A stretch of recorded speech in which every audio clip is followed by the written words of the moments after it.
Hey everybody, and with BlizzCon Day 1 underway, we have in fact had the entire arsenal of artifact weapons revealed for every single class and spec.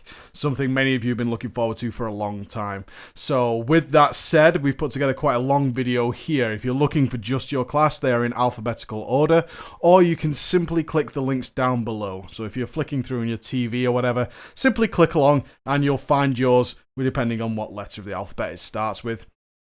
Blizzard has done a pretty tremendous job of fleshing out the lore, because obviously some of these weapons simply didn't have any lore. They didn't exist before today, so they've done a good job of trying to make sure that each of them feels as powerful as the Ashbringer and the Doombringer. And even if you're not that interested in some of the other specs, you might be surprised to find exactly how different some of the things are that you might have expected, so watch out for those ones as well.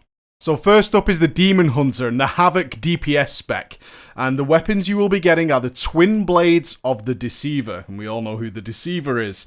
The first impression I got of these was that they were very small. Even on a Blood Elf model, I was kind of expecting the Warglaives to be bigger. Obviously, we had the initial look at the Twin Blades of Azeroth.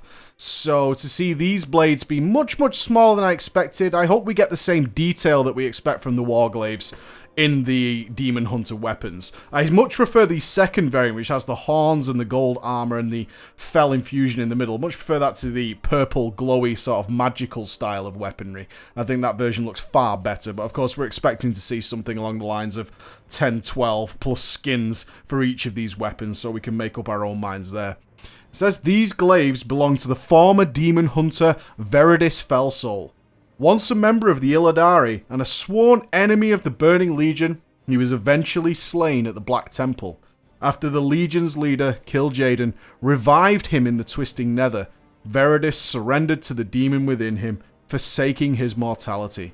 In the process, he and his glaives were infused with great power by Kil'jaeden's Eredar allies. And this is something you'll see as well with the vengeance weapons we're going to look at in a minute, is the glaive and demon hunter weapons belonged to someone who the Burning Legion almost respected because they were so good and so powerful initially, and once they managed to corrupt them and turn them to their side, and in this case Veridis was eventually died and was brought back in the Nether and gave into the demon within him and turned to the Legion and forsaked his own mortality, becoming an immortal nightmare. And in reward to that, because they wanted to have him on their side, they gave him such powerful weapons and infused them with the energy so he could be even more powerful on their side through the glaives. And now we have them. So it's a good story that goes along with it, and that does flow into the Vengeance version that we'll see here, which is for tanking. And some of you might be surprised to see that these are actually more like fist weapons than anything else. Although they still have the sharp blade, you can see they're much shorter and certainly not symmetrical on either side. However, they're much larger than the Warglaives, which is something you might not have expected. You can actually see on the Night Elf model that the rear of the weapon actually goes all the way around his back. So these two are extremely large. So this is the Vengeance tanking spec, and the weapons are called the Aldraki Warblades. So in the ages past, the Dark Titan Sargeras offered the mighty Aldraki people a place in his Burning Legion, but the Aldraki proved incorruptible. They slew innumerable demons before their race was wiped out. Sargeras personally killed their greatest champion and seized his weapons. Much later, a demon hunter willingly became the servant of Sargeras' lieutenant, Kil'jaeden. Pleased, Kil'jaeden bestowed the Warblades on her, that she might wield a portion of the Aldraki's bygone might, and devastate the mortals of Azeroth with it. So this is weapons that belong to someone that hurt the Burning Legion very badly. However, they respected them so much that Sargeras actually kept the weapons after personally having to come and take care of this guy. This guy was such a badass that he had to come down and deal with him himself, and to keep a memory of this guy actually kept his weapons. So later on they could be bestowed upon a member of the Burning Legion who was deserving and might only wield a portion of that race's might, which is now passed on. So it's almost Furian in nature. If you think back to the Chronicles of Riddick, from its sort of source material there, you can get the idea of this race of people that were absolutely badass, that ultimately fell to the overwhelming numbers of the Burning Legion, but still they were respected and to be feared. And the Burning Legion wanted a portion of that power in their disposal, which is very, very cool. And on to the DK, and we'll start with Blood and the Maw of the Damned. I've got a large mace axe seemingly combination there, and my god does it fit the aesthetic nature of the Blood Death Knight. I don't think I've seen a weapon, it possibly is my favourite, as the silver and red version that is held in the goblin's hands because of the blood that appears to be pouring from it. And if we read what it actually does, it's an ancient legion axe forged from a metal that drains its victims' vital energies. The soul of its original creator is trapped within and cursed with unending hunger. For more than 1,000 years, an old and cunning Moarg has used the axe to butcher uprisings and consume the life force of the Legion's foes. Over its long and infamous history, the weapon has made its demonic bearer extraordinarily powerful. So again, this wonderful story of this creator created a weapon so evil that it actually trapped his own soul inside it. And it was formed by the Legion, so you can imagine this demon blacksmith crafting this weapon, and he forms it, and then ultimately it's so powerful and so evil, and it has such power that it sucks in his old soul and then curses him to actually drain the life from everything that it touches, and it just becomes even more powerful with every single soul that it takes. Wonderful looking weapon, and I think it certainly it almost has this old World of Warcraft vanilla PvP high warlords weapon style to it, which is something we haven't seen for a while, just being sort of brutally sharp, and I really, really like that. So then we move on to Frost, which is Icebringer and Frost Reaper. Identical weapons from everything we've seen, absolutely identical weapons. They are the Blades of the Fallen Prince. So this is where the Frostmourne weapon, this is what Frostmourne turns into, which is, it was crafted by the Burning Legion to corrupt the world of Azeroth. The soul-stealing Runeblade Frostmourne was shattered by Ashbringer atop the Icecrown Citadel, and I'm sure all of you remember doing that. Countless souls were freed from the broken blade, but others were not so fortunate. Today, the shards of Frostmourne can be recrafted and infused with even more power. However, the spirit still trapped within must first be subdued and bent to the wielder's will. And it'll depend on your perspective of whether or not you like the lore and the RP that's gone on behind this. Some people disagree with it. I personally am in that camp as well. I don't like the idea that Frostmourne was destroyed, however the shards just fell to the ground. There were souls still within it. I also really don't like the idea that instead of freeing those souls, and we battle to free those souls so the weapons become ours, is that we're actually subduing them and forcing them back into the weapons, although some would argue that is where the power and the strength of these weapons comes from. It's also interesting that the wording says they can be infused with even more power than Frostmourne, giving the impression that these weapons certainly are more powerful than Frostmourne ever was, and we're going to achieve that relatively quickly. Visually, I think everything we've seen so far from these and the other skins that were revealed earlier, nothing too special here. I'll leave that up to you, but as you can clearly see, for any of you who has the question, is that Two-Handed Frost most definitely is gone. It is going to be dual wield or bust for Frost, so like that or not, that is the way it's going. Our final weapon is Unholy, and it is the Apocalypse. Nice simple name there. A vampiric demons known as the Nethrazim forged this ancient sword, which brings with it violence, plagues, and death. Apocalypse soon earned a horrific reputation in the hands of a Tirascard mage who couldn't control its destructive energies. In time, the sword was seized by the malevolent Dark Riders, servants of Medivh, the corrupted guardian of Tirisfal. They hid the blade in the catacombs under his home, the Tower of Karazhan.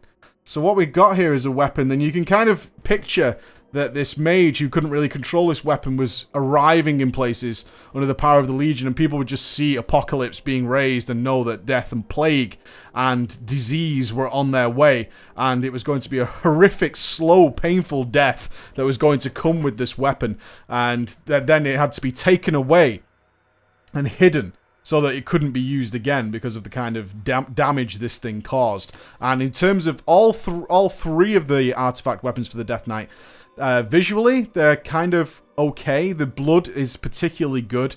Apocalypse and the frost weapons don't don't encourage me too much so far, but in terms of the story behind them, absolutely tremendous and fits the Death Knight model perfectly. And on to the Druid. Balance. And we get a scythe for the Balanced Druid. The Scythe of Elune. Very cool looking weapon. Very interesting on the back of a Moonkin, actually. I like the idea that they mixed it up with the Scythe. I think that has so much potential to look very, very cool.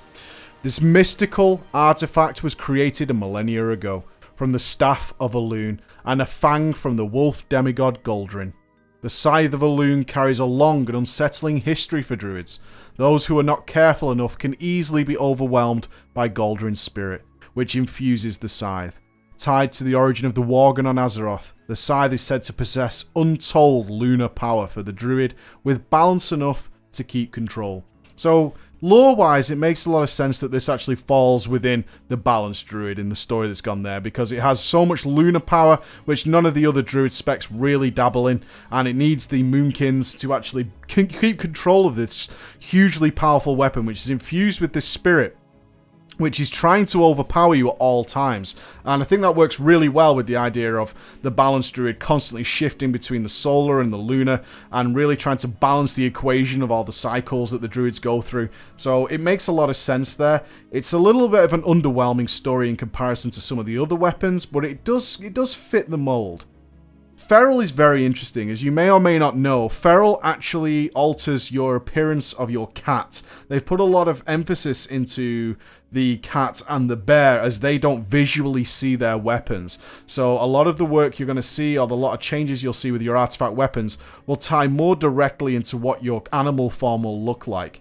So for Feral, you're going to get the Fangs of Ashamain, the massive grey panther Ashamain, one of the first wild gods. Was one of many to answer the call of the demigod Cenarius and defend the world of Azeroth during the War of the Ancients. She fell in battle against the Legion, but saved countless lives in the process. A great shrine was built in her honour in Val Shirar, and her fangs were adorned and put on display there. It is said that they still carry much of her power. So you'll see this again with the Guardian that we'll move on to next, is that the weapon itself doesn't necessarily carry any power, as that's not really where the power of the Druid in its feral form or its Guardian form comes from. These are more adornments or anything, they're more a symbolic reference, and it'll mention in both things that the tales say they carry some of the spirit, but there's no real direct connection to that being true. It's just that they belonged to a hero, and that's something that the Druids take great pride in historically, looking back at war, and as a very sort of spiritual race, it makes sense that they look towards that as an inspiration to make themselves more powerful, although the weapons themselves may not contain anything directly powerful, as we've seen with some of the other artifact weapons. So if we look at the Guardian again, it's the Claws of Ursoc, forged from Titan steel by the Titanic Watcher Keeper Freya. These claws were her gift to the great bear Ursoc, one of the wild gods. He wielded the claws in countless battles until his death during the War of the Ancients. Although his body faded away, the claws remained, and legends say a fragment of his spirit lingered within them. After wresting the claws away from Ursoc's Furbolg followers, a band of druids took the claws to the Emerald Dream, sought out Ursoc's spirit, and returned the claws to him for safekeeping. So again, the actual claws themselves, although they are forged from Titan steel by Freya, they don't contain much power that we know directly. Certainly any mystical power, but it's the significance that it seems to hold for the druids, and that's the approach Blizzard seems to have gone for, is that he literally strapped these to his bear claws and used them just to make sure that he was armoured in that area.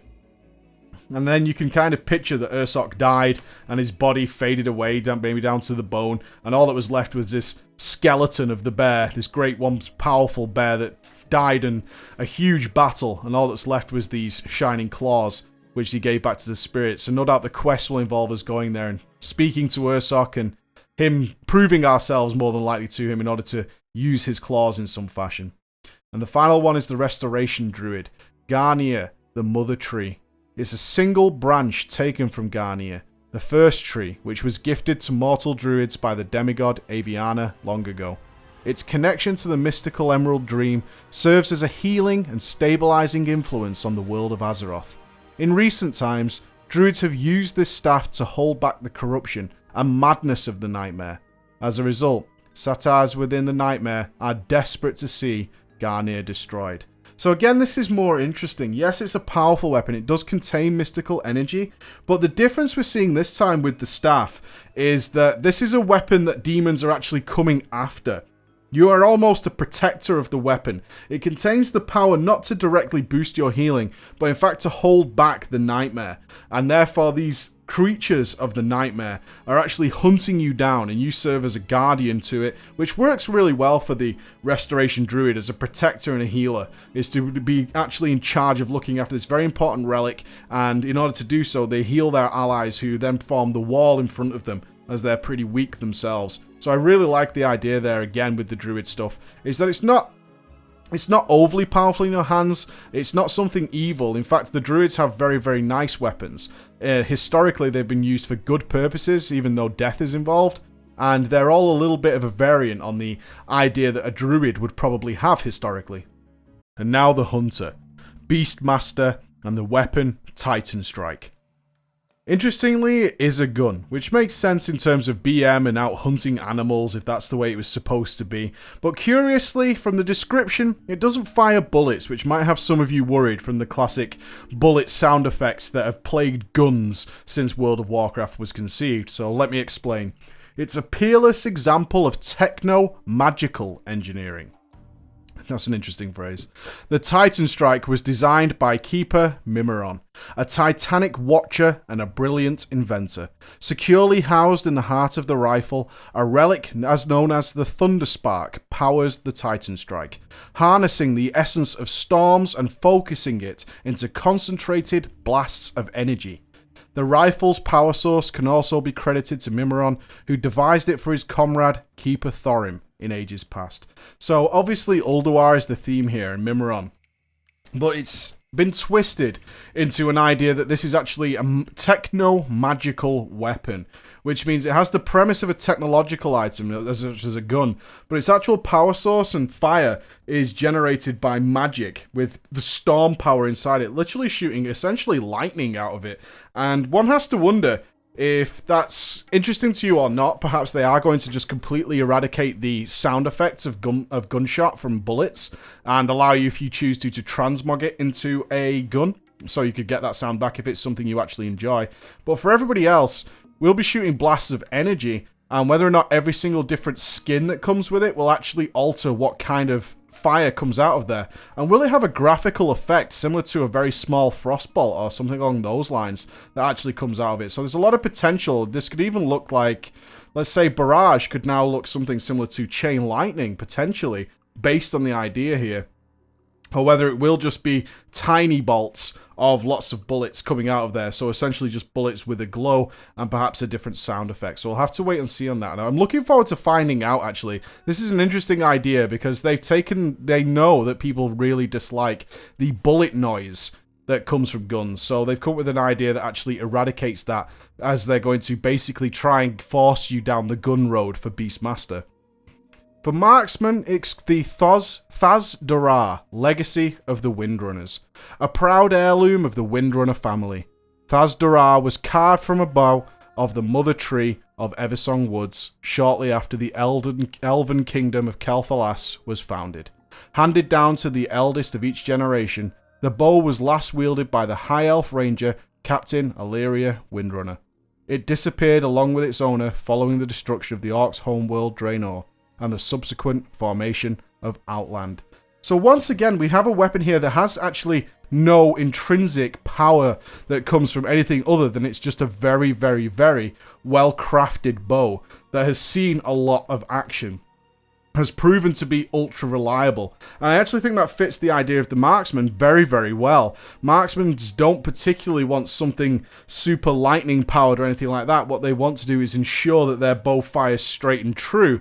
And looking at the idea behind Thaz-Dara, it certainly appears as though that's the idea Blizzard's gone with, is this is not a weapon that was given by souls or infused with magic or anything like that. This is a marksman's weapon. This is a weapon that literally will hit the mark if you aim it in the correct way, which is what the marksman would be after. So although it seems a little underwhelming at first, I actually think it suits the idea behind the marksman hunter very, very well. And I'm pretty impressed with how they've taken a much more subtle approach to why this weapon would be used by the marksmans.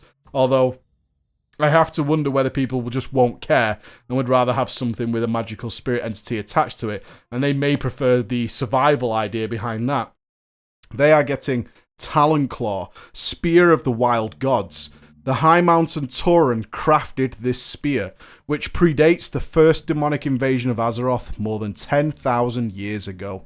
Talonclaw's wielders have fought alongside many guardian animal spirits, also known as Ancients, to defend the world of Azeroth and its wildlife in particular. Over the millennia, these Ancients have bestowed their blessings on the weapon, imbuing it with a portion of their power. So, similar to what we've seen with some of the previous classes' artifact weapons, this is a weapon that was originally crafted purely normally by the High Mountain Tauren. They built this spear just for combat, and off it went. But in the hands of whoever had it over the millennia, it kept seeing action side by side, always there, always present, always doing its job. And while it was present, the animal spirits, each in thanks, gave some of their power into the weapon, and over time it became more and more powerful and was passed down to more and more powerful fighters, which then made it more powerful by each and every single stage of the way. So if it's something you're looking for along those lines, then that certainly fits the bill.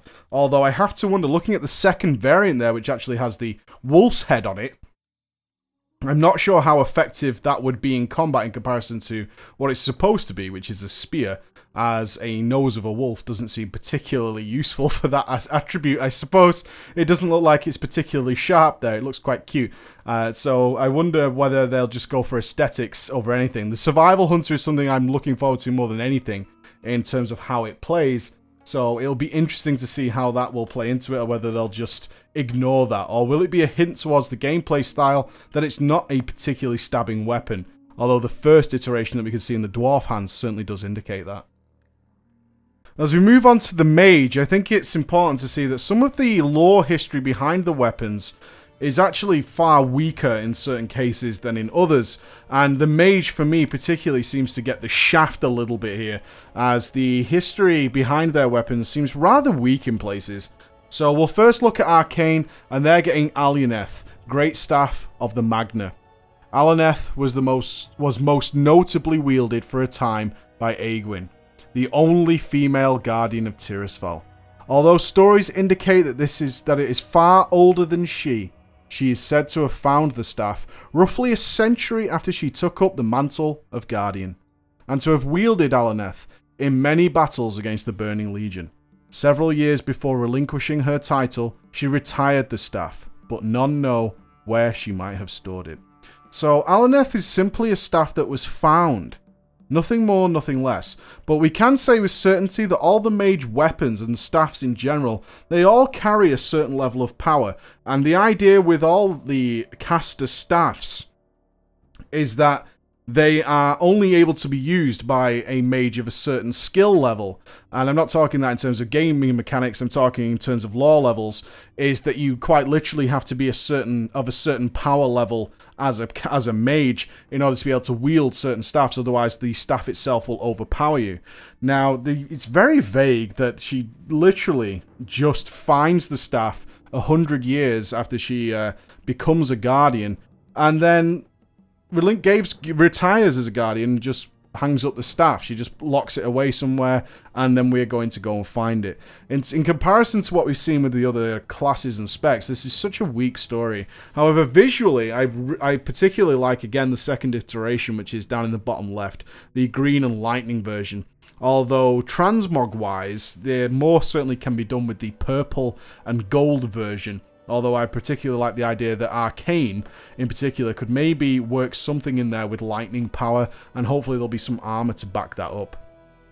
As we move on to fire then, we get Fellow Malorn. Flame Strike in its native tongue. fellow Malone was born into battle by members of the Sunstrider family as they proved their valor in the War of the Ancients, during the Troll Wars, and against the Death Knight Arthas Menethil. After it was destroyed, Prince Kael'thas Sunstrider reforged the sword to be even stronger and used it against the Lich King, trading several blows with the demonic runeblade Frostmourne. Ultimately, Kael'thas was forced to retreat and the sword was lost. So a one-hander here, and we couldn't see the offhand that comes with this. And this is the first time we'll see this in this video so far, is that weapons that are one-handed by casters, such as the Resto Shaman as well, who will be getting maces and the holies, actually do get an offhand weapon to go with it, either a tome or something along those lines, and it does seem to pair up graphically. Now, we couldn't see it with the Fire Mage, but we have to assume something happens there, as this is a one-handed weapon, and all the others who are in a similar position get something matching to go in their offhand, either a shield or so on and so forth. Again, this is a relatively weak story. It was just born into battle, so does that mean it just came into being? Was it crafted by the Sunstrider family? What happened there? It just came into being. And it's strong and powerful physically and magically, obviously, as it was able to withstand blows from Frostmourne and still survive to tell the tale. Other than that, though, we know very little about it. It's just a sword that was pretty good. Obviously, extremely powerful to go up against Frostmourne, but in terms of a rich backstory, not quite. So we'll move on to Frost, which will be Eben Chill. This great staff was wielded by Elodie, the first Guardian of Tirisfal. He bore the staff into many battles against Legion forces for the century in which he served as Guardian. Then he stepped down from the role of Guardian, but he retained the staff to his dying day. Upon his passing, the Kirin Tor stored the staff safely away, for fear of what might happen if a lesser mage attempted to wield its power without the ability to control it fully. So once again, not a great backstory here. It's just the staff of a famous hero, which is fine, but it's every single one of the mage weapons just plays on the idea that you should understand that the weapon itself is supremely powerful, and the fact that you are able to wield it or equip it means that you are a very powerful mage. And I'm not sure if that is enough to really warrant the comparison side by side for anybody who's interested in this, in their value of their weapon, especially as mages have a rich history in the Warcraft universe. Maybe you'll have a different opinion. I'll be glad to see that down below. But all three of the mage weapons, story-wise, in terms of how powerful they are, doesn't really inspire me at all. Graphically, it's quite an average staff, honestly. It looks very similar to a Staff of Infinite Mysteries that we already saw in Karazhan, with some different colour textures on there. So I'll be interested to see if something a little bit more Frost-based actually comes from that, as the ability of it being a Frost-only staff really opens the door for it to do something cool graphically. Now, maybe that does exist, but we can't actually see it because we're only looking at still screenshots, so we'll have to wait and see on that one. And we arrive at our monks, and firstly, the Brewmaster, Fu Zan, the Wanderer's Companion. Long ago, as the Titanic Watcher Keeper Freya set out to populate the world with life, she placed one of the first seeds in Pandaria. From it grew Fu Zan. The first and all of Pandaria's forests descended from it. Before populating the rest of Azeroth, Freya fashioned a walking stick for her travels from one of Fu Zan's branches. Eventually, Freya passed her staff to the Jade Serpent, Yulon, who later gave it to a uniquely clever Hosen, the Monkey King, as he was called, hung his most prized possessions from the staff, which he carries with him to this day. So it does have some intrinsic power in that it was a branch of a tree that seeded Pandaria with life. So it does have that power attached to it. However, this is almost a comical backstory when you think about it. A lot of the trinkets and stuff on there are simply prized possessions of the Monkey King. Now, obviously, the Monkey King has the respect, of course, of Yulon, so he's by no means amateur hour or anything like that. But I think that the slightly comical nature of the Brewmaster, which it is, the Brewmaster throws kegs, it breathes fire because of the alcohol and all that kind of stuff. And each of the iterations we've seen of the weapon certainly have a stein or some sort of beer barrel attached to it, means that it's potentially just out of the running to be a very powerful weapon, depending on how you want to look at it. It's a walking stick. A walking stick certainly used by Freya, so not a weak walking stick by any means. And as far as it can go with the Brewmaster, you can either look at it in two ways. You can either say, well, that seems really silly, or you can look at the, well, a lot of the Brewmaster is silly. It is a silly class in a lot of the way the spells work. And they've continued that theme with the Brewmaster weapon. So I'll leave it to you whether you think that's a good thing or a bad thing. So we'll look at the Mistweaver now, which will be Shai Lun, the Staff of Mists. During the last Pandaren Emperor's reign, a prophecy arose that a ruthless legion would invade the world of Azeroth and leave it shattered.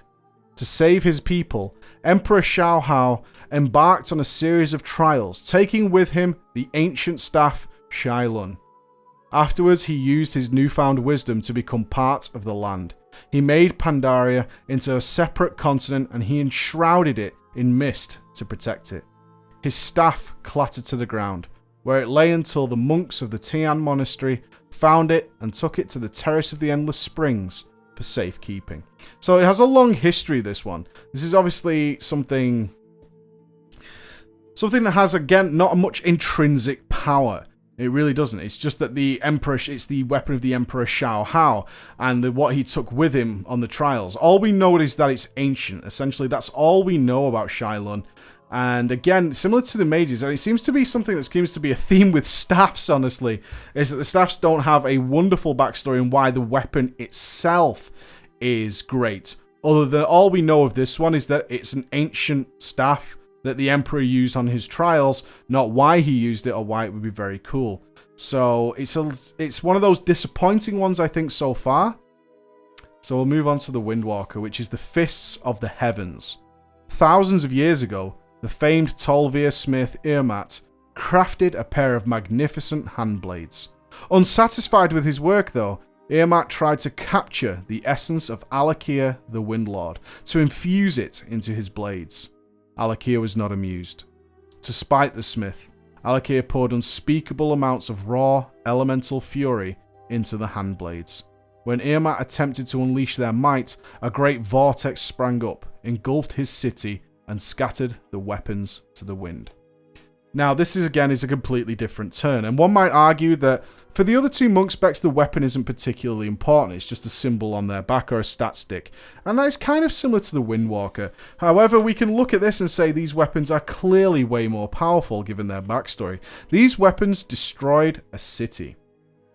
Okay, they created a vortex so powerful it engulfed a city and then sent them on their way, either intentionally because of any presence that was in them, or just because they were so rawly powerful that they managed to almost destroy themselves by sending them flying away. And they were touched by Alakir himself, the Lord of Wind, and he poured in just raw elemental energy into the weapons and created these unspeakable things that in their first clatter, you can imagine Irmat holding them and then you trying to swing them at something, even a training dummy, and what sprang up from there obviously probably caused the deaths of many, many people and certainly left their mark within the weapons for all times. So, considering in comparison to the Brewmaster weapon and the Mistweaver, it makes a lot more... There's a lot more richness and a lot more fun to be had with the Fist of Heavens in terms of their origins. And now the Paladin, beginning with Holy, and the weapon, the Silver Hand. Now, as you can see there, the Silver Hand is extremely large and has been noted as being extremely large, and also comes, now you can see what I was mentioning earlier, with a matching tome in the offhand to go along with it. So whether or not the Holy Paladins will still use shields is yet to be seen, or whether that will be a choice, but we can certainly see graphically that the tome is designed to go alongside with the weapon. They both have the stone fist on either side and the rays of light shooting out of the middle. So the Silver Hand is one of the Titanic Watchers, Keeper Tyr bore this weapon in countless battles against the Titan's enemies. When one of his fellow keepers, Loken, fell to corruption, Tyr and his allies stole the discs of Norgannon to investigate the extent of Loken's betrayal. Discovering the theft, Loken sent horrific monsters after Tyr's group, but Tyr sacrificed his life to fight the creatures while his comrades escaped with the discs. His hammer was lost with him, somewhere beneath the land, now named in his name. So we have another interesting one here, is that the hammer itself contains no power other than it was wielded by a great member of history. And that's kind of okay for the Holy Paladin, because the weapon isn't actually the primary source of their power. It should be from the light inside them if we're looking from an RP point of view.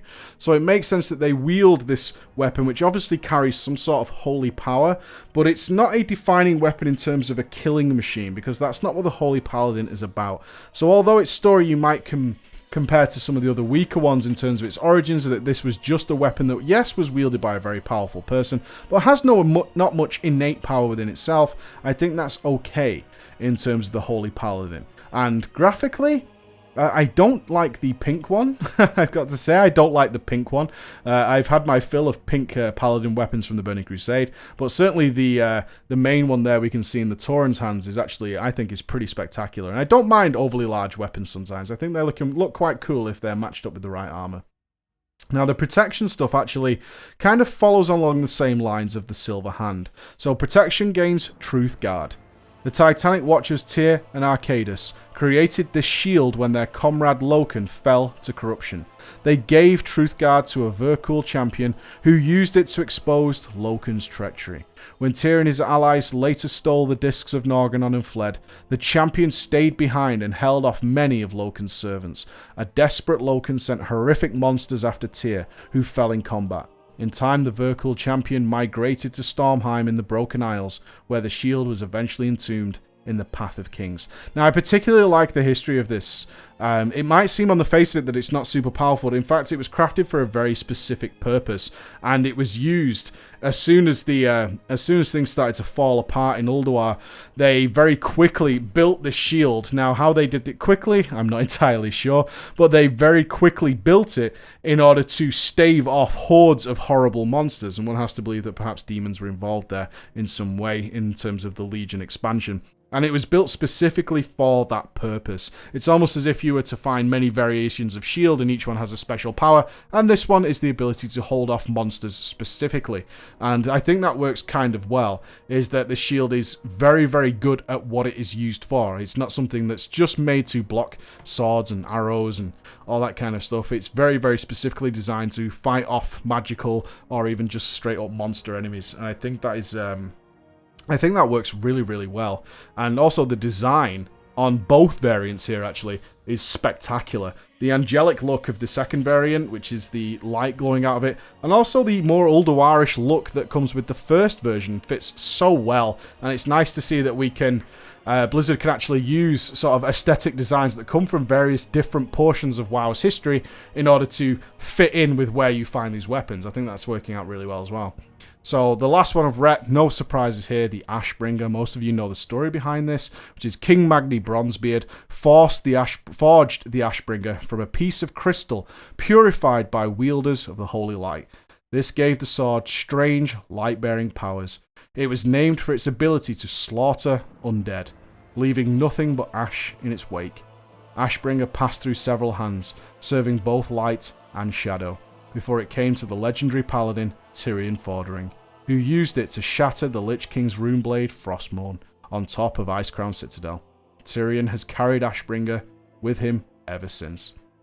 So I'm not going to go into spoilers in this of some of the things that have been announced on day one of BlizzCon, but needless to say, we do get this weapon from Tyrion, and there it is in all its glory. And I don't think there's much more to say about the Ashbringer other than a lot of the skins are particularly incredible, because this is obviously a weapon that means a lot to a lot of people, and one of the weapons that really sparks controversy that it shouldn't be in the hands of players, and certainly not many players wielding an Ashbringer.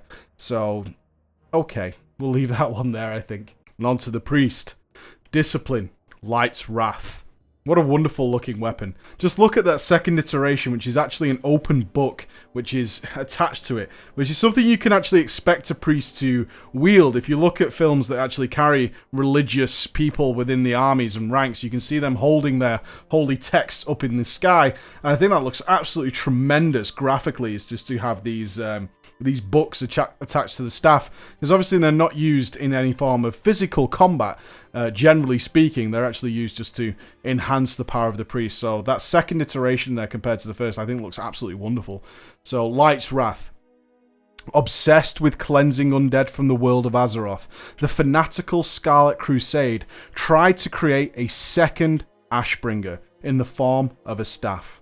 However, a Dreadlord who had infiltrated the Order intervened, interrupting their efforts and triggering a violent magical explosion.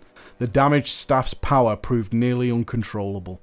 After several wielders tried and failed to use the staff safely, the elite Magi of the Kirin Tor hid it away, lest it unleash further deadly calamities.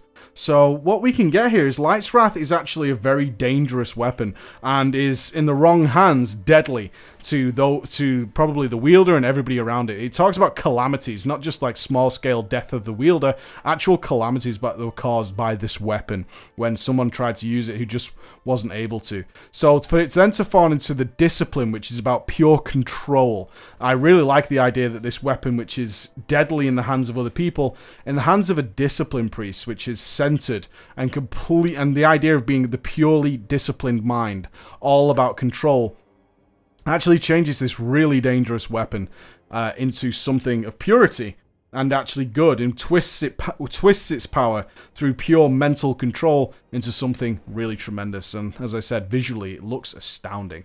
So if we look at Holy, then they get Tor, Beacon of the Naru. As beings of holy light, the benevolent Naru rescued the Draenei from their homeworld after most of its people were transformed into demonic recruits for the Burning Legion.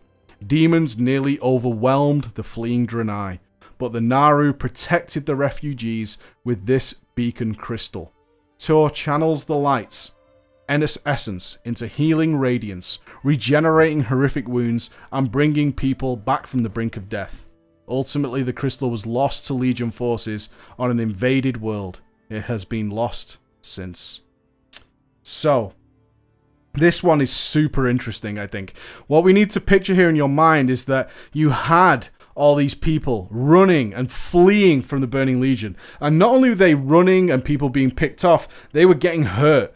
They were getting hurt, they were bleeding, they were being attacked, and they were physically getting hit. And all the time, Tor, this crystal, the beacon of the Naru, was healing them back up and getting them back on their feet as they all sprinted along there. They were just channeling healing energy into people who were constantly being bombarded and hurt.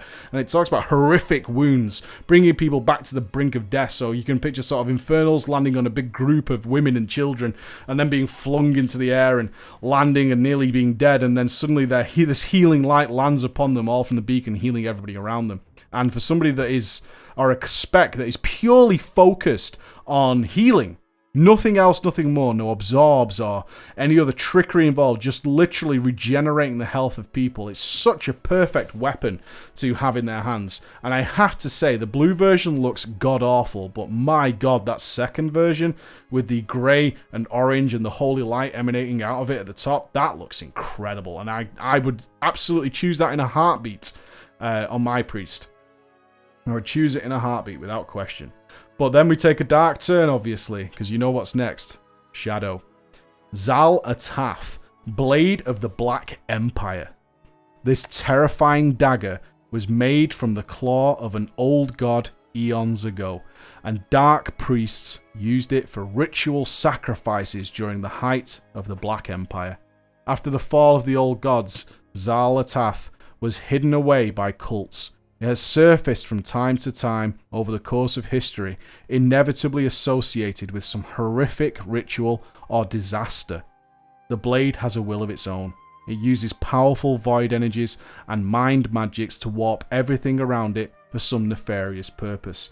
Now you can draw a lot from this, but what I take away from it is, one, it looks very, very cool, but the amount of blood that this thing has shed is probably in the hundreds of liters. And you can see a reference there to the Eye of Cthulhu inside it, these old gods that you've seen before in the base of Ulduar and in Ahn'Qiraj. You can see it has that, and it's constantly emanating this more mind controlist aspect, where you can imagine that if it hadn't tasted blood in a reasonable amount of time, that it simply willed people around it to pick it up and kill people around it and maybe kill themselves along with it. It talks not only about horrific ritual where it was being used for what it wanted to be used. Remember, it has a will of its own.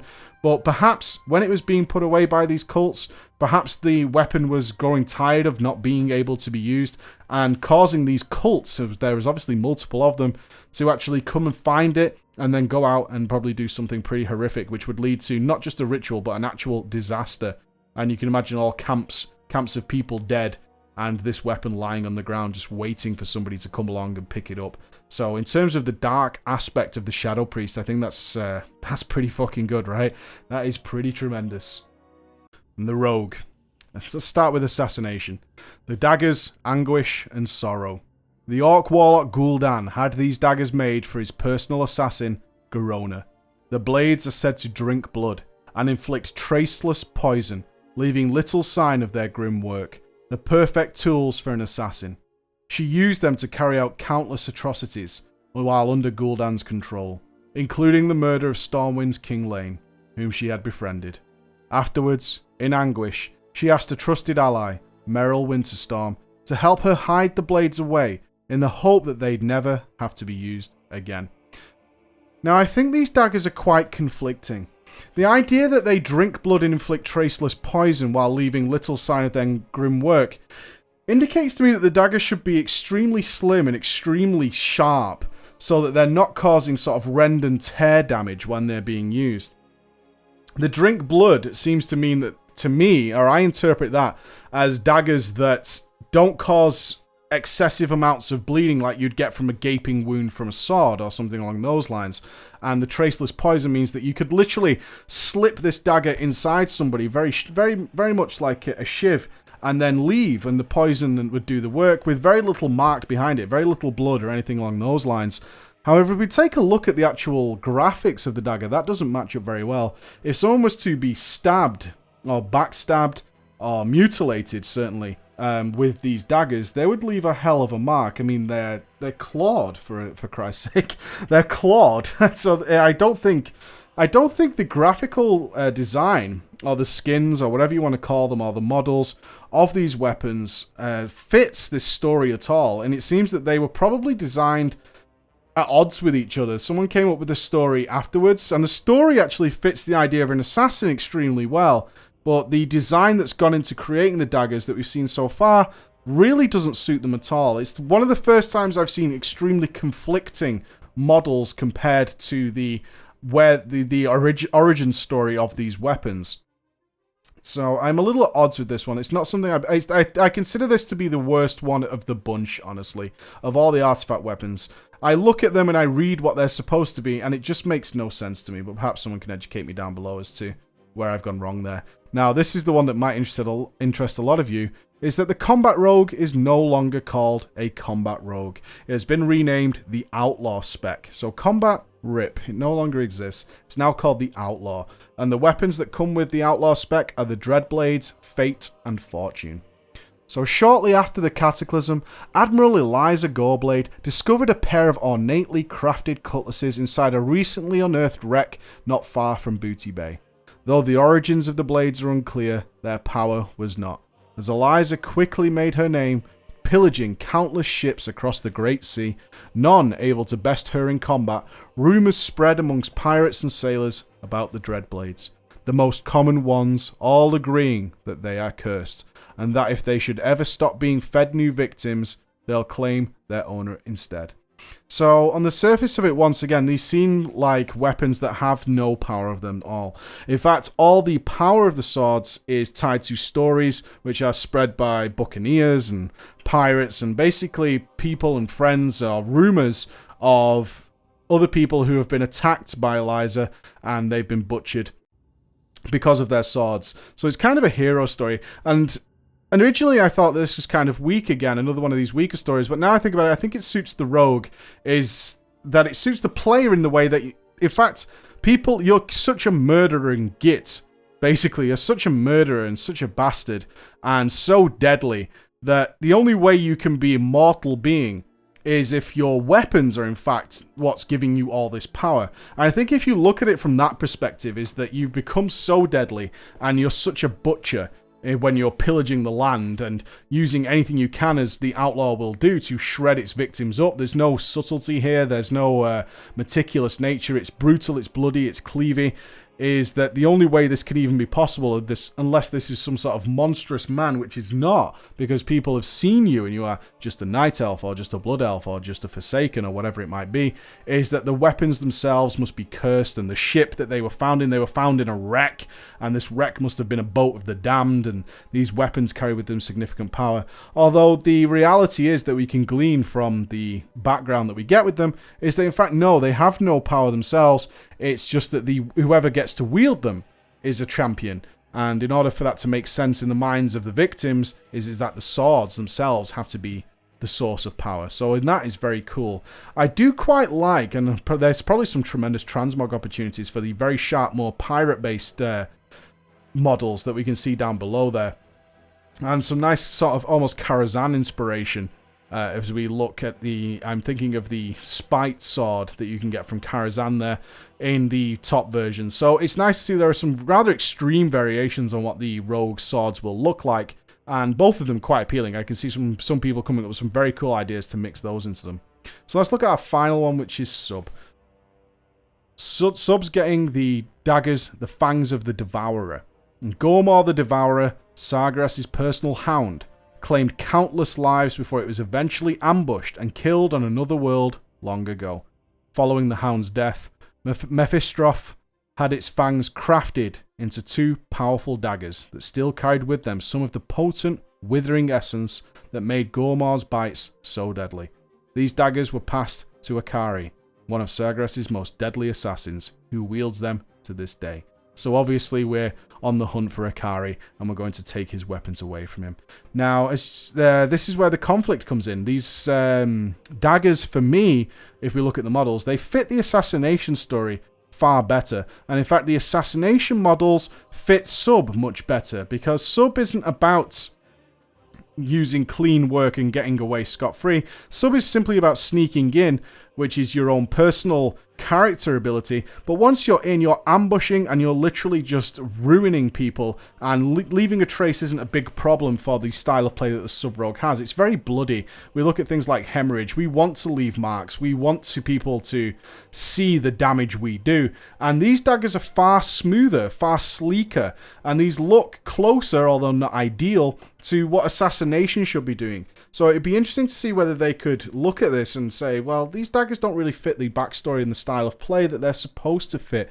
And swapping them over for me would make a lot more sense than what we actually have right now. I think it looks very, very strange to have the smooth, sleek daggers in the hand of Sub, who don't really care about doing some reckless damage, whereas the meaty, carved, and certainly daggers that would leave an open wound, which would gush a lot of blood, are actually in the hands of the Assassination Rogue, who actually don't want to do that. So that conflict is really bugging me. I don't know if it's bugging anyone else, so again, let me know down below if that's actually getting on your nerves, because it is mine. And now the Shaman. So we'll start with Elemental, and they're getting the Fist of Ra-Den. So the story behind this is Aman-Thul, the Highfather, leader of the Titan Pantheon, entrusted his greatest servant, Highkeeper Ra, with this artifact, which could channel the fury of the storms. Ra used it to bestow life on the Titan-forged Mogu race, and he wielded it in battle against the Black Empire for years beyond counting. Later, lost to Ra, the weapon was ultimately recovered by the August Celestial, Zuen, who saw its immense and dangerous power and chose to safeguard it until someone worthy could take up the weapon in a righteous cause once again. Now, the story behind this weapon is perfect for the Elemental Shaman, and challenging of storms and lightning and all those very powerful elements that, of course, Elemental Shaman use so freely. And it makes absolute sense that the power of this weapon clearly matches up with some of the more powerful weapons that we've seen throughout the artifacts so far. I mean, this thing can actually channel the power of storms to generate life, which has a nice crossover into the healing power that elemental shamans can sometimes throw out. And we can also see, once again, is that the shield wielded by the elemental shaman matches up nicely with the weapon itself. I think the only thing people might be curious about is why is it a fist weapon that has claws, which is something we obviously don't want to use. And the simple answer is this originally was a melee weapon. That's the idea, is that it was in the hands of Highkeeper Ra as a melee weapon, and it's a almost secondary effect, or primary if you want to look at it either way, is that it has this ties to the elements, and specifically lightning and storms, and it always had that power, but its primary use in the hands of Ra was, yes, to bestow life onto the Mogu, but to actually stab people in the face with it relentlessly, which is what Ra then attempted to do when we actually fought him inside the Throne of Thunder. So, although it's a fist weapon, it makes a lot of sense why it's a fist weapon, so I'm okay with it. Although I'm sure there'll be a lot of shaman out there who are thinking, why are we getting a fist weapon again with claws? I intend to shoot lightning bolts at people. And I think that's a totally understandable experience. If we move to enhanced, no surprises that we're getting the Doombringer. Forged in elemental lava on the Orc homeworld of Draenor, this massive hammer is connected deeply with the elements, and its true power is only awakened in the hands of those who can speak to the elements in kind. The Doombringer was long wielded by Orgrim Doombringer, one of the greatest Orc warriors of the Horde, and now rests with Thrall, one of the most powerful shaman Azeroth has ever known. So again, no spoilers for so far, but we obviously know we're going to take this weapon from Thrall in one manner or another, and it's Doomhammer. So it's neither here nor there, and all the graphical variations are along with it. It's similar to Ashbringer.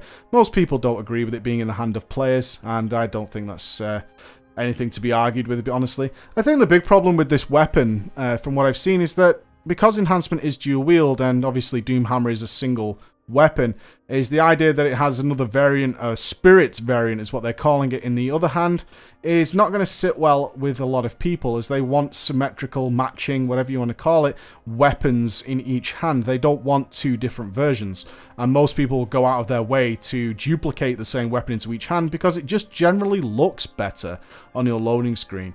So that is the only issue I see with it from a visual point of view. The story behind it is long established, so I don't think it needs me to comment on it there.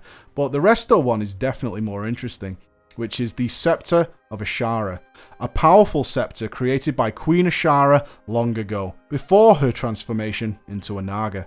The scepter swirls with the waters from the Well of Eternity prior to its corruption. Granting the scepter great magical and restorative powers, the Scepter of Ashara was lost during the War of the Ancients. Shortly before Ashara and many of her followers were swallowed by the sea, taken up by surviving Night Elves who knew nothing of the power it truly held. It was buried with an unknown priestess in a family tomb in Asuna, waiting to be discovered by someone that could unlock its true potential. So the power here is unquestionable and undeniable. It has in it the Well of Eternity in its purest form before anything happened to it, literally embedded in the weapon. And once again, we see that the shield that goes with it matches it completely, with two sources of the waters of the Well of Eternity inside it. And I sincerely hope they carry on, if they are going to create one-handed weapons, that the offhands, in whatever manner it might be, match up. So it's also nice to see a shield here where we saw a tome in the hands of the Paladin, and it looks tremendous. I assume the visual or graphical effect when it's actually in motion looks absolutely superb. The red version I'm not particularly fond of. I actually like the backstory. I think having the water of the Well of Eternity on show, where we've seen the original version, is what I've seen so far the best version, but obviously we haven't seen them all. I do like the idea that it literally was found by people who could tell it was powerful. The Night Elves could feel that this thing was surging with power, but didn't know what the hell they were doing with it. This super powerful weapon, and they were wise enough to just simply bury it. It was passed down to probably a powerful family amongst the Night Elves, and they were like, okay, we'll put it with our daughter, or wherever it is, or a priestess, or perhaps it was part of a religious order, and we'll put it in a family tomb in Asuna, and just leave it there until somebody who is capable of controlling this thing actually turns up to take it. And I love that story. I think it's quite, it's almost quite a beautiful story when you think about it, considering how much power this thing had, and people just going, okay, we need to get rid of this thing, but not send it somewhere where it can be found. Let's put it here until someone comes along who can maybe control it. And we're nearing the end now, so we'll go to the Warlock. And we'll start with Affliction and Ulthalesh, the Deadwind Harvester. The second scythe that we've seen, and my god, can we just take a look for a moment at that red version down below and just imagine what that looks like with tier 5, the Corruptors set. Oh my god, I absolutely love that. It looks terrifying, absolutely terrifying.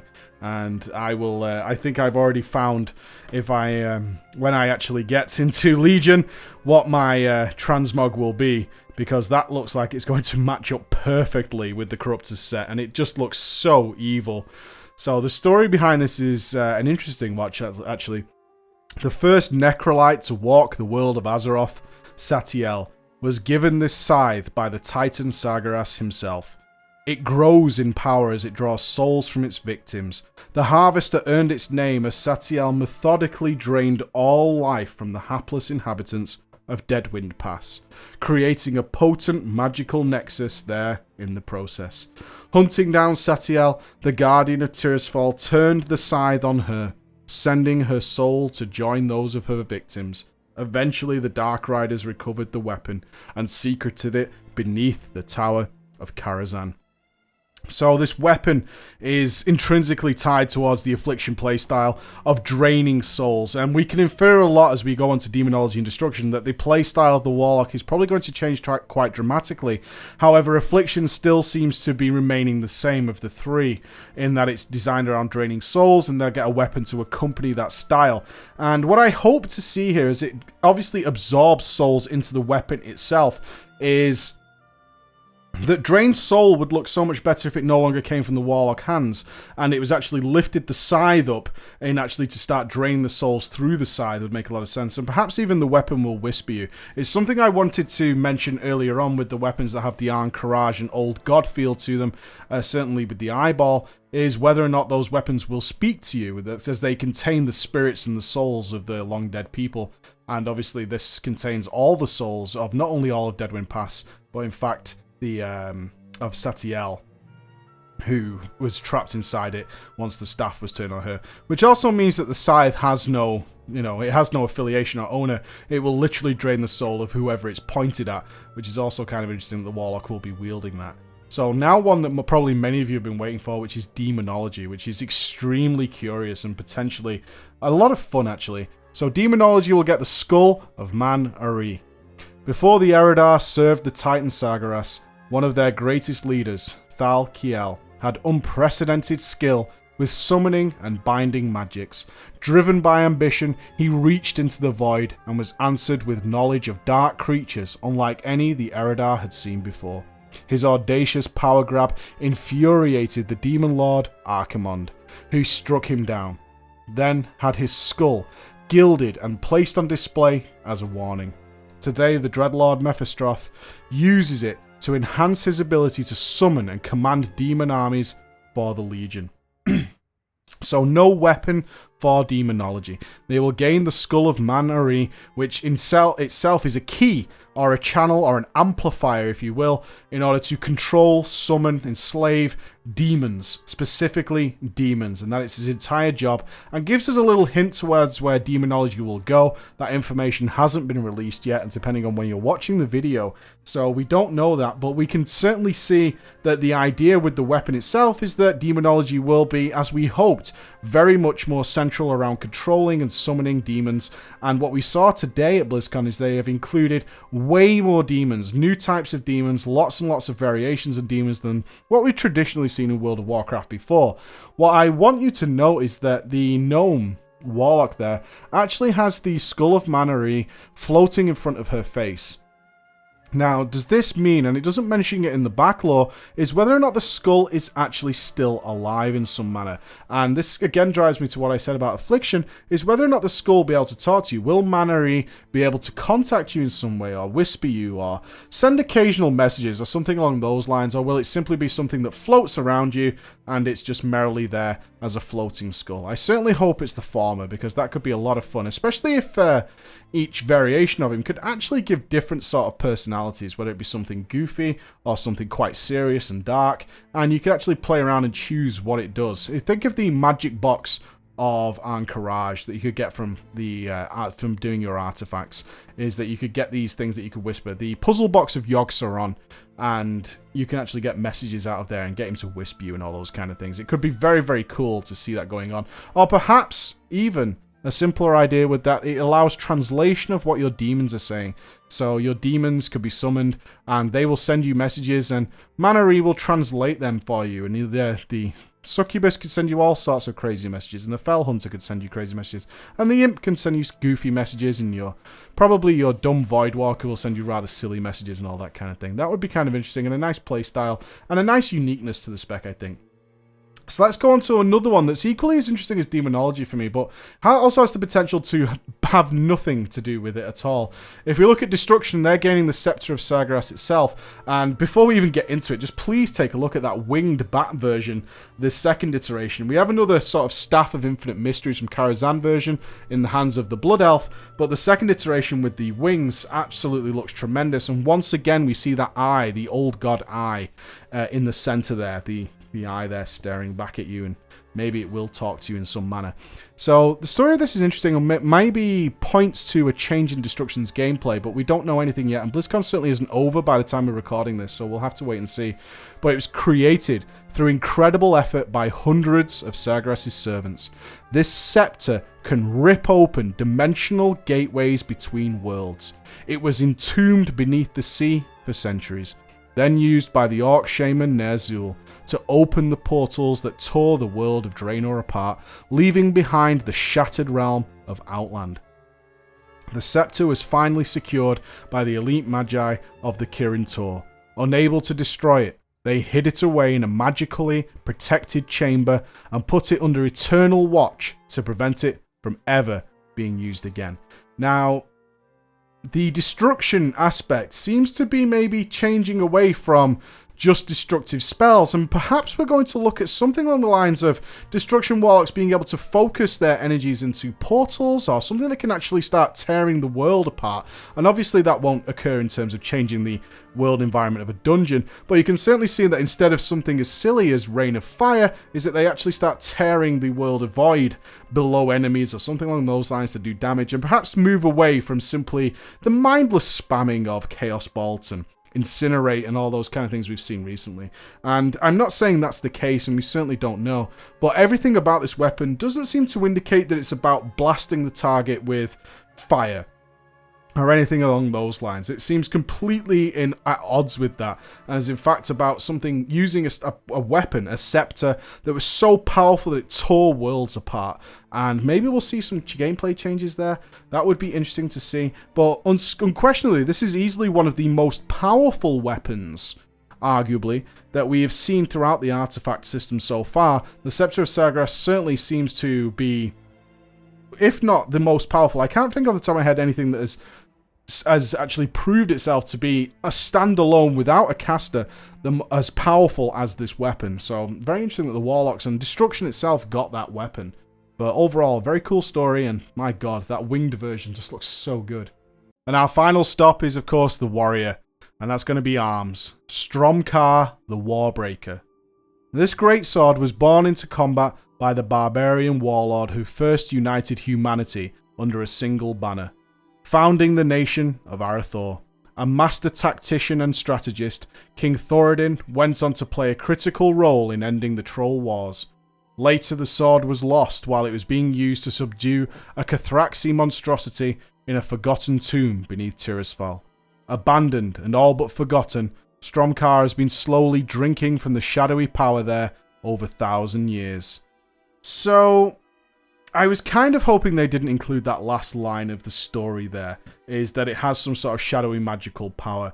I liked the idea initially when I first started reading it, is that the Arms two-handed weapon isn't based entirely on its destructive power, but as Arms being the more tactical approach of the warrior, it was entirely based on the hero that wielded it and his success in battle. It seems something that a warrior would strive to have is not really stats, or a true warrior doesn't care too much about the stats or anything like that. It's just that this warrior, this sword, has seen battle in the hands of a master of the blade, and that's something that an Arms warrior would strive to. Now, I'm not complaining that it does have some magical power, really, but I think it could have done without that, and instead have been purely focused on being a weapon that has just seen and plenty of battle, and certainly in the hands of a great warrior in the past, and that would have been more than enough for me to see that. In terms of the graphics, I actually really dislike both of the variations I've seen so far of this weapon. They are very Wrath of the Lich King, which is generally going to be the theme across all the warrior weapons, and they just look kind of silly. Like the spade sword, I'll call it, that's in the gnome's hands there with its weird crooked edge, I don't particularly like. And the sort of jagged, gappy version with almost lava flowing through it in the middle one also seems kind of silly. They look like the weapons that I had to wield for a while during Wrath of the Lich King and never particularly enjoyed until we got some very cool weapons later on. So the arms one has been a bit of a letdown for me, unfortunately. But let me see what you guys have to say down below if you like it or not. On to Fury, though, which has a slightly better story. The War Swords of Valajar. Now, what you're first going to notice is they are seemingly one-handed weapons. And we saw in the opening trailer, or cutscene, or whatever you want to call it, for Legion, is that Varian uses 2 one-handers. And the likelihood is Titan's Grip is unfortunately RIP. As you don't get a choice with your weapons, they have decided to go with single-minded Fury. So before you lose your mind over that, let's learn a little bit about the War Swords of Valajar. In ages past, the Titanic Watcher, Keeper Odin, betrayed the sorceress Heljar, killing her and twisted her spirit into a spectral Valkyrie. He forged this pair of swords for the mightiest of his storm-forged Valajar, but Heljar stole the swords and infused them with a portion of her rage. She then gave them to her own champion, who used them to hunt the greatest of heroes and drag their souls away to serve in Helheim. These swords stir their owner into unrelenting and punishing attacks that overcome a target's defenses and leave no opening for counterattacks. The last bit of this, because once again, these aren't particularly powerful swords, they were simply created. They were forged to do a job, but they were lost and given to someone else, is that they were infused with rage. Now, that doesn't say magic particularly, infused with rage. And what that suggests through these words is that literally the swords make you angry. Like, holding the War Swords of Valajar make the warrior more angry than they've ever been in their entire life. And it's an anger that's uncontrolled, and that inspires them to not try and be meticulous and not try and be methodical in nature like the arms warrior would be, but actually to just cause you to go more furious, to go more insane, to go more crazy, and to simply defeat your opponent by overwhelming them with attacks. So it suggests that they use so many attacks that you just can't counterattack to Fury Warrior because they're just relentlessly assaulting you in a seemingly never-ending stamina bar of energy. And it's the weapons themselves that are actually pushing the warrior beyond their breaking point in order to do that damage. And that's really good. That's a much better story. But once again, graphically, they look like arse. I just do not like any of these weapons so far for the warrior. The arms and the Fury Warriors variants so far I've seen just look so dull in comparison to some of the other weapons, especially if we look at the Death Knight weapons. If we look at Apocalypse and we look at... no, I'm saying that. The Frost one-handed swords aren't that impressive either. But certainly we could look at the Outlaw spec Rogue and see that their swords have far better variants than we've seen so far. So I'm not liking it so much too far. Our final spec of the video, of course, the Prot Warrior. And they're getting the scale of the Earth Warder. An impenetrable shield crafted from a scale of the Black Dragon's aspect, Neltharion, the Earth Warder.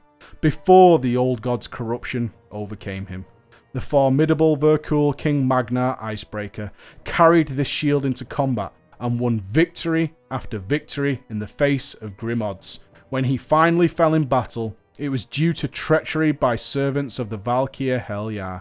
The shield is now entombed with the King Magnar's body in the Path of Kings in Stormheim. And this is what every Prot Warrior wants. It's old reliable. It cannot break. It will never falter. It will never let anything through. If you die, it's not because of your shield. And I think that just sums up the Prot Warrior perfectly. It's unlike the prot paladin that would have some sort of magical ties or something. That's not what the warrior wants. And I don't think any warrior really wants magical ties. It's as far away from magical as you can possibly get. And this shield sums that up so perfectly. It really does. It's just this stalwart. It's the wall, and once you have it, it will never fail you. I hope they do something, if they're clever. If they're clever about this, they could even work in that the shield never loses durability. It's not a big deal overall that the shield, you know, that one of your items doesn't lose durability, but I think it would fit the story so well if the shield does not lose durability. And you could point out, because it's the scale of the Earthwarder, it doesn't get damaged, it never breaks, it can't be penetrated, there's nothing in existence that can cause it harm. And while the rest of my armor may break and become brittle, the shield never will. The sword is obviously very uninspiring, but the Alliance almost variation of it in the bottom right, I know it has the horns of the Horde, but the colours, the blue and the gold, certainly indicate a lean towards the Alliance, and of course there will be Alliance warriors, which is why that is showing it there. So there's a combination there of variants that fit both sides, and I think it looks rather well. It's also nice to see that the Alliance-ish version, or we'll call it for now, certainly has the meat and bones of something very vicious, which all warriors look for either way, which is very cool. Now that brings us to the end of all the artifact weapons. So if you're looking for just the visuals, we've got you covered there. If you're looking for something more interesting discussion in there, we've got you there. And I'm really hoping that something in there inspired you to write something down below. Give me your opinion on the stories, and do you think they fit? Do your weapons feel powerful, or do they feel weak? And certainly some of the changes we've seen, such as rogues changing the name of their spec and how that might play out in combat, and also the way the weapons stories indicate changes of gameplay, certainly with destruction and demonology. And what are you thinking about that right now? Alright guys, thank you so much for watching. This was a real joy to make, a very different kind of video than what I've made in the past. So I hope you enjoyed it too. You can let me know on that one as well. Alright guys, have a great evening. Bye bye.